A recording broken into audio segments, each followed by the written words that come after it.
नमस्कार, आप सुन रहे हैं द बॉलीवुड रेडियो और मैं हूं आपके साथ आकाश।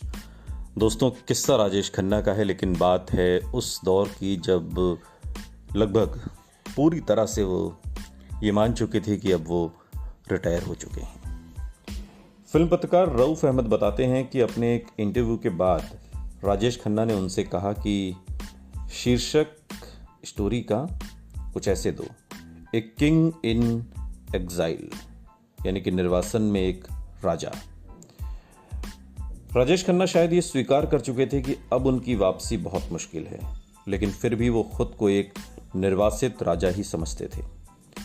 रऊफ अहमद बताते हैं कि राजेश खन्ना ने उनसे ये भी कहा कि अपनी सफलता को समझने के लिए उनके पास कोई रेफरेंस पॉइंट नहीं था। अमिताभ के लिए वो रेफरेंस पॉइंट हैं, मगर उनसे पहले कोई इतना बड़ा स्टार हुआ ही नहीं था। आप मुझे दोष नहीं दे सकते। मुझे लगता था कि मेरी कामयाबी का दौर कभी खत्म ही नहीं होगा।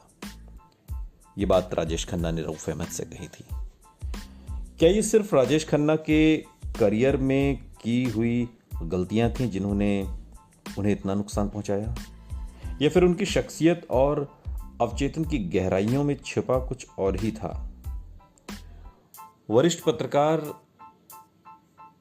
और फिल्म निर्देशक खालिद मोहम्मद ने 70 के दशक के आखिर में राजेश खन्ना के साथ हुई एक दिलचस्प मुलाकात का जिक्र किया।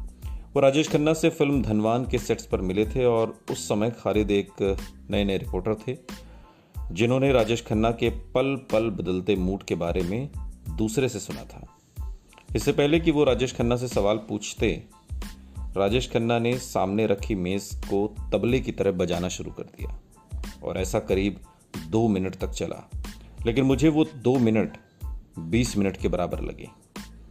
1 साल बाद मैंने उनके व्यक्तित्व का दूसरा रूप देखा, मिलनसार और बहुत बातूनी।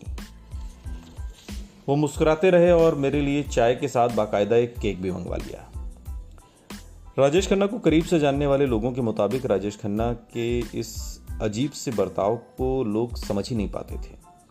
1 मिनट में वो बड़े दिलवाले पंजाबी शख्स थे तो दूसरे पल खामोश, घमंडी और मूडी शख्स। उनके इन दोनों पहलुओं के बारे में अलग अलग कहानियां सुनने को मिलती हैं। उनकी सबसे करीबी राजदार अंजू महेंद्रू भी शुरुआत में शायद उनको पूरी तरह समझ नहीं पाई। अपने एक इंटरव्यू में अंजू ने कहा था, मैं जानती हूं कि ये एक विरोधाभास है, लेकिन राजेश खन्ना ऐसे ही हैं। कन्फ्यूजन हमारे रिश्ते का अभिन्न अंग था। अगर मैं स्कर्ट पहनती थी तो वो कहते थे तुमने साड़ी क्यों नहीं पहनी। अगर मैं साड़ी पहनती थी तो वो कहते थे तुम भारतीय नारी वाला लुक दिखाने की कोशिश क्यों कर रही हो। हालात और बिगड़ गए जब राजेश खन्ना सुपरस्टार बन गए।